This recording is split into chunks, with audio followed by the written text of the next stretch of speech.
Odločitev Ministrstva za izobraževanje, da bodo vsem otrokom, ki bodo prvič prestopili prag osnovne in srednje šole, v prvem šolskem dnevu podarili izvod ustave, je dvignila precej prahu.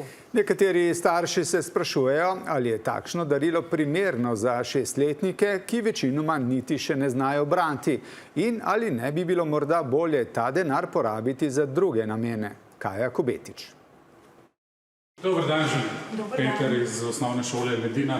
Sem prišel po tele knjižice ustave. Darilo dobrodošlice za prvošolce in dijake prvih letnikov so danes na Zavodu za šolstvo takole začeli razdeljevati. Hvala. A če je temeljni akt države za srednješolske, tako imenovane fazane, morda smiselen, pa je za šestletnike, ki se z branjem šele spoznavajo, preveč kompleksen, meni Blaž, oče prvošolca. Sigurno ne bo razumel. Najbolj primeren se mi zdi strip, ki so ga že imeli pred leti, in je na lep, prijazen način otroku razložil, kaj so davki, zakaj se uporabljajo, tako tudi malo na humoren način prikazal vse skupaj. Ti se mi zdi bolj primeren, kakor pa ta suhoparna ustava. Mimoidoči šestošolci, ki za razliko od večine novopečenih prvošolčkov znajo tekoče brati in pisati, pa pravijo, da bi ustavo radi prelistali. Bi jo prebral, pa če me bi zanimalo, bi se malo pozanimal o tem. Veš, kaj je ustava? Ne, ampak je zanimiv. Zanimivo je slišati neko novo besedo. A bi rajš imel tako ali v stripu?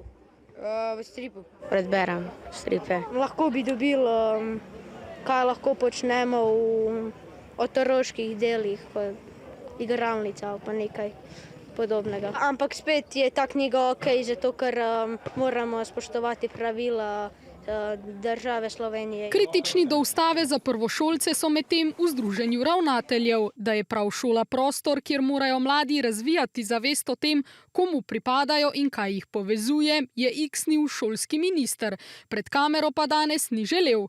Poteza se medtem zdi nenavadna tudi poslancu koalicije. Ker se pa ustave tiče, se mi pa zdi res majčkeno preuranjeno. Med naključnimi mimoidočimi pa so mnenja deljena. Ne gre za uno v stripu, ampak navadno. Navadno?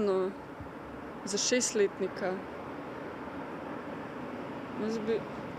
Sem malo je orankani. Jaz bi raje v stripu dala ali pa da se tako nekaj bolj otroškega, bi po moje lažje razumeli. Če imajo oni opcije, da to preberejo, naštudirajo, sam plus. Če te pa ne zanima, pa te ne zanima, se ne ukvarja s tem.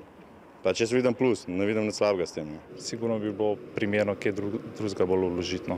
In koliko je država za ustavo sploh odštela in komu? Založba Literalis je izdala 45.000 izvodov takšne 80 strani dolge ustave. Tako iz založbe kot iz šolskega ministrstva so nas preusmerili na naročnika, Zavod za šolstvo, kjer pa pojasnil, koliko bo stalo deljenje ustave, danes niso dali.